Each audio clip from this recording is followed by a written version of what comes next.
Hello YouTube. So everything you're gonna see in this video but the intercooler part, I've been done with like 4 weeks. I probably should just upload a video and done exhaust and wastegate video and that was it. But I really wanted to put the intercooler install in this video, mainly because it's a big point in your turbo build, makes it look good. And it gets you excited. And I wanted to put in this video also because I didn't want to make a whole video over just intercooler install, or I didn't really know where to put that exactly. I'm going to go ahead and show you that and the charge pipe in this video, just for the hot side, the downpipe, the wastegate relocation stuff, the wastegate itself, all that. I'm not a professional welder before you watch this video. I do everything in my garage on the floor. Actually a lot still I do outside. My vice is outside. So it's not a great shop. It's a little building here. But I'm gonna go ahead and get in this video. I'm sorry it took so long. I promise I'm still working on this car. I was just waiting on this intercooler to come in before I posted this video. So that's that. All right, so for the part everyone hates, I never look forward to it either, but it usually ends up not being so bad. The downpipe. Now, I always order this same pipe on Amazon. I'll put it in the description. It's 3-inch stainless and it has, every bend you need in it. And I usually don't use the whole thing for the downpipe. I just use sections of it, obviously. But it's super handy. It makes it a lot easier. And then I have a V-band here. Evil Energy, of course. I have good luck with them. Some people may hate them. I like them. So this V-band will be for the downpipe to the exhaust. This is the V-band for the turbo. And then this is a Vibrant flex pipe, really short one. You want to put that in there because you don't want your whole exhaust to be solid to your turbo. Don't do that. You can, it'll work. I did it on my red car, but don't do that. And then a bung here. I only have one O2 bung. This will be for my lambda sensor. This car was supercharged. When you guys watched the first video, you would know that. And it has a bung back there with a wideband setup already. So that saves me time. I'm going to keep that back there. It's in a good spot. Notice how it's straight and it's not on the bottom and moisture can't really collect in it. Ideally, maybe you would want to angle that thing downwards a little bit more at an angle, but that'll work. It's been on there for a long time, so I know it works. But I'll be cutting that exhaust off in front of that sensor so that I'm no longer using that factory wide pipe there, and I'll be using just a V-band. So luckily that's supposed to be 3-inch. I'm pretty sure it is. It's been flattened out a little bit on the bottom, so I may have to pick a good spot to cut it. Looks like the worst part's right there at that Y pipe, so I might be okay. But, oh, there's coolant here where I'd get a better angle for you guys. We're just gonna take it. We'll soak it up with the shirt. You can see how there's not much room there. And that's when this pre-bent pipe comes in handy, because we will cut it right at the U in that pipe. I'll show you over here, and we'll do a tight 90 down. Not ideal, but it works. It works fine. It is possible.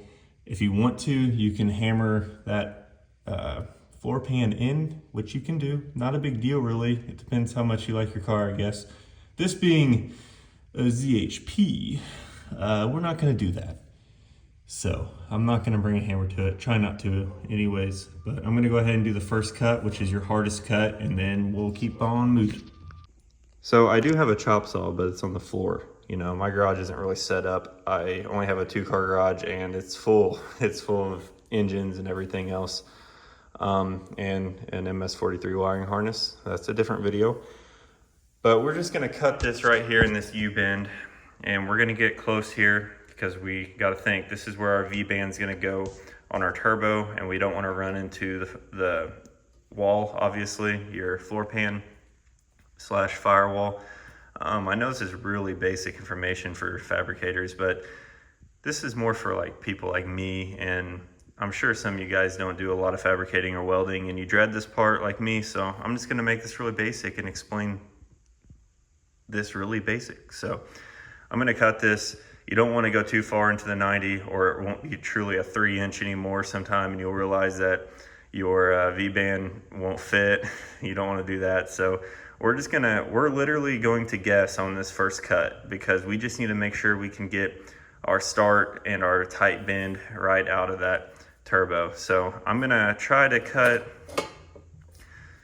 a little past center of this bend here, not too far, because I want to be able to put my V-band on there and I want it to still be a 90.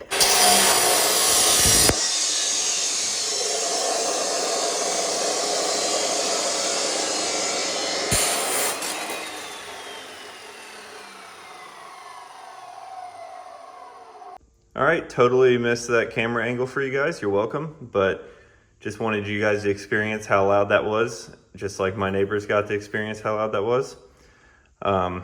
This looks good, tight 90.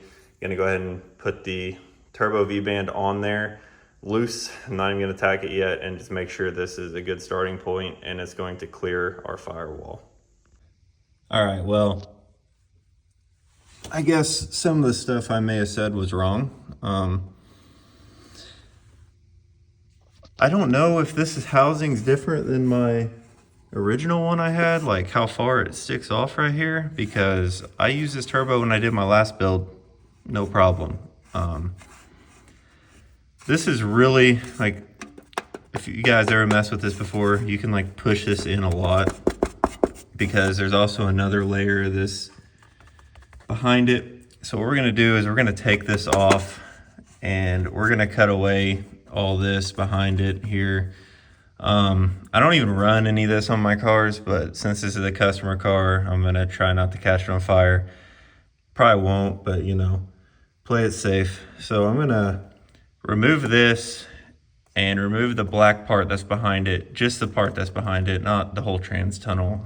That's a nightmare. And we'll see how much room we gain. On this downpipe, unfortunately, you need to remove the black section of insulation here that is underneath of this here. I'm not saying don't put any of it back, but because this is your floor inside your car and you don't want to catch it on fire. I'm pretty sure it's possible. I ran it with nothing, but now I have that like tape on heat shielding on my blue coupe. But I was gonna try avoid doing this, but you almost have to. Here's the 90 I cut. And I mean, it is really close to working, but it hits this dimple right here. You have this dimple, and I'm gonna push that in a little bit. I know, I'm sure if most of you guys are turboing one of these, you probably aren't worried about some things that you may have to do. But I'm gonna go ahead and push this dimple in just a little bit right here, just so I can get my 90 in here without cutting it even tighter. I don't wanna go any shorter on it. So we're gonna do that. I very gently got rid of that dimple there. So now we can actually put a downpipe in here without it rattling against the car, and also without having to cut it super, super, super tight 90. So now we can make an exhaust and have room back there. That is the hardest part, is just getting past this 90 here and getting past this. This is really just your floor pan. We're not touching any of this up here, just right here stuck out a lot, and now it's just, you know, it's kind of blended in. Looks fine. There'll be a heat shield over that anyways. There we have it, just tacked in, plenty of movement to wherever I need to go. We're not hitting the wall anymore. So you do have to do that unless you're gonna go like, I don't even know how you would. You can make it, you could do pie cuts maybe, but you're gonna make a really, really tight 90 that way, trying to avoid that just for some flow. This car ain't gonna make 1,000 horsepower, but now I need to figure out where my next 90 goes, going that way. I'm probably gonna go ahead and put my heat shield back on though, so that I know it clears that at least. Went ahead and cut the other 90 off of there because this will be wrapping around near the frame rail at the bottom. So we're just essentially making an S. That's all the downpipe is. And that should be the only cuts we have to make. I do have to shorten this first 90, but I won't really know what to shorten that to yet until I place this one next to it. So, like that. All right, so there's the original piece that we started with. I had to shorten it and then cut this piece here. I have to clean up the cuts yet. I know, they got burrs on them. But if you place this right here, and our idea is we need to be hugging the bottom here as tight as we can, because we have to put in that flex pipe yet, which is a little bigger diameter than this 3-inch overall, and we don't want it to hang too far below the frame rail. Now, I can probably get a little tighter there. I definitely need to, because I need to be above that frame rail. So that's the idea of it. And I may need to cut this a little shorter because right there's our O2 bung, and that will be our downpipe. Okay, here's where we're at on the downpipe. I had to shorten this one here to add in my flex pipe, and then I had to account for the V-band also. And now I need to go cut that Y pipe off in the correct spot and weld the other part of the V-band onto it. And I'll have it all tacked together and make sure it fits, and I guess the hard part's done. You just gotta weld it all up. But you guys who can TIG weld, I'm jealous. I could also, but it's easier for me to use a MIG here at home. I do have a TIG welder here at home, but it's just so fast using a MIG. I'm not gonna sit here and TIG it all. And plus, it's not always guaranteed it's gonna look pretty when I do it. So we're just gonna keep rolling with the MIG welder and clean it all up. It is stainless wire in the MIG welder, and it shouldn't rust on the welds and look like crap. So I'm happy with it. For my ability, I'll take it. Just whip this up right quick. It's not even, nothing's tight. It wobbles yet, but I just have it tack welded together right now. I don't even have a V-band on that.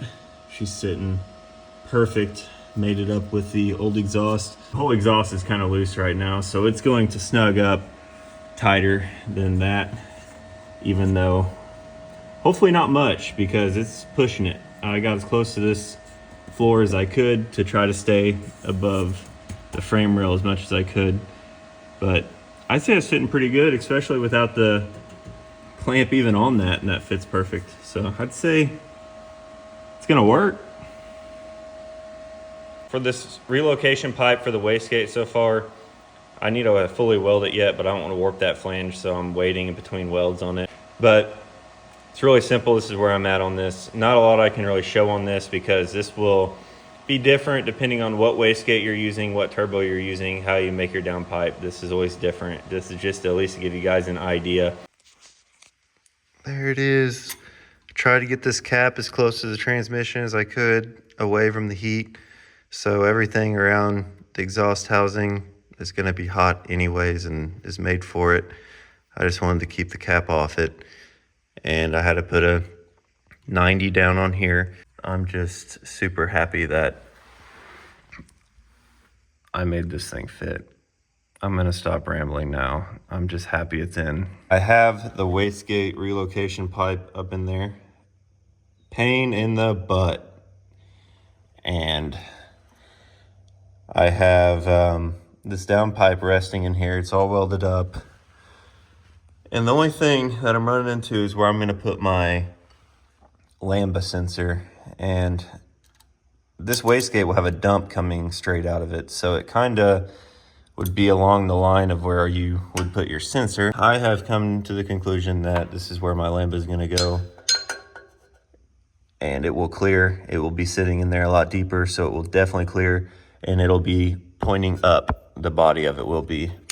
That way my dump doesn't just run right into it. So I ran into a problem with that on my last build. Sorry, Michael. We made it work, though. We made it work. So I'm going to go ahead and use my step bit on that. Get this welded in and mount this all up for real, because it's all just kind of hanging around. I know some of you guys hate MIG welding. I've probably said that now 5 times in the video, but it's MIG welded, and trust me, this thing is strong.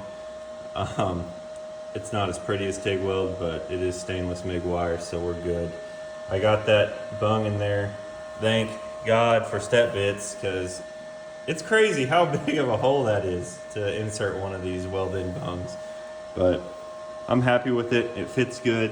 Nothing warped. None of my flanges warped, which is always a scary thing. Depending on the turbo and the flange they send with it, sometimes they're pretty bad.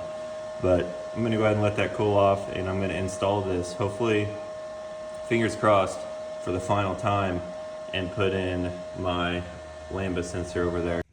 All right, so I put a dump pipe on here. I've never cut a teardrop in my life. First attempt, I did it.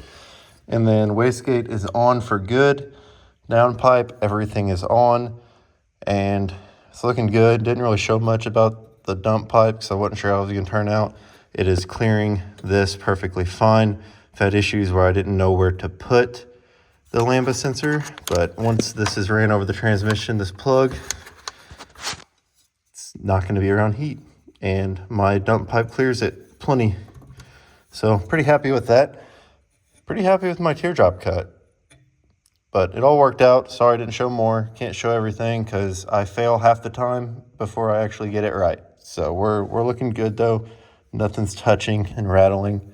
Well, I've waited for this part for about 2 months now, and it's here.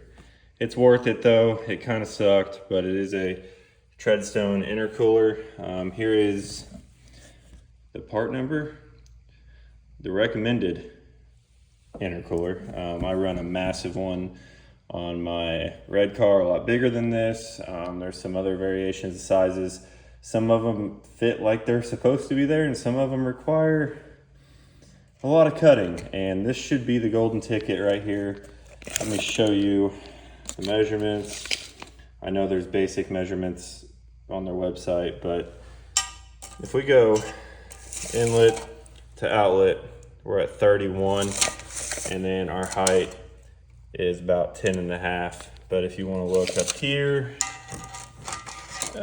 top of it, we're at 24, and it is, oh gosh, 3 inches thick, right? 3 inches?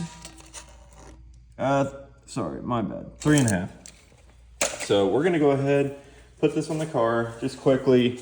How I've usually done this is,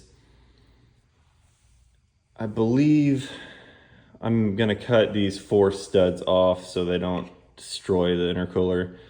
And I'm probably going to make brackets off of the stud here. That's worked really well in the past. I've mounted 2 of these. It's been a while since I've mounted one though. The holes are on the side here, threaded holes. And I just tried to come out here with a bracket far enough where I hit those holes, which I'm not sure if I have the material to do this. I might have to work with what I got, but I'll show you guys. All right, I'm just like trading a bunch of boxes out, trying to get this to sit where I need it. So I traded out this box here, and it was the ticket. I'm about 4 inches from the top of this support here to the top of the intercooler, which puts me below these. So I know that the top of my bash bar is going to clear this. The problem is that bash bar behind the bumper curves really hard here. So it like just runs into these corners really hard. If you've ever done this, you'd know.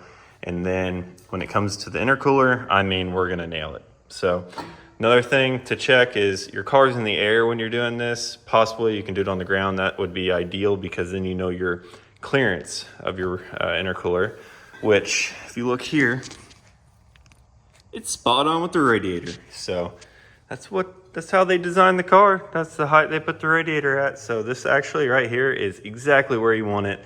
And I went 4 inches off the top of the support, which this all depends on what intercooler size you run. This is based on what I'm doing.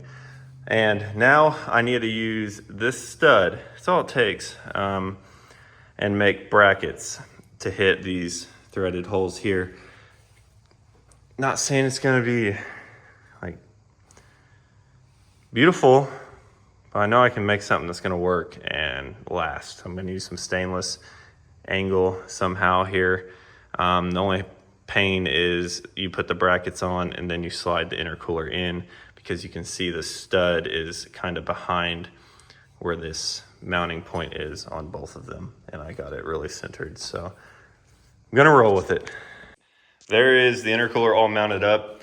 All I ended up doing was using 2-inch stainless flat bar. And the way this intercooler fits, it goes just past the stud that I use. So I had to build it like this with the spacers. And this is how I pretty well built my last 2 Treadstone intercooler mounts. I mean, it is solid. I can shake the car. So that's all that is. Nothing special.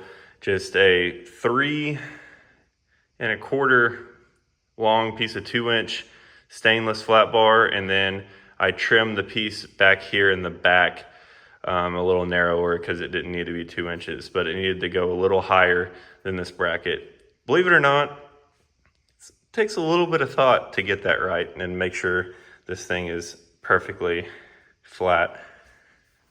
But there's the other side there, but that ain't gonna go anywhere, I promise. And then here is the hot side charge pipe from Jacob Rogers from B Racing Tuning. And I'm gonna go ahead and put the couplings on each side of that and finish up this side. You won't see this cold side charge pipe yet until, well, next video is going to be the MS43 swap. Right now I still have the MS45 stuff in here.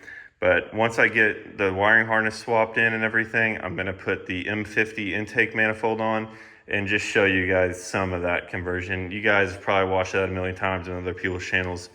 And a couple important things. So obviously we have the charge pipe here. It's currently just hanging. This here is pretty important. This HPS offset coupling. This is from B Racing Tuning's website also.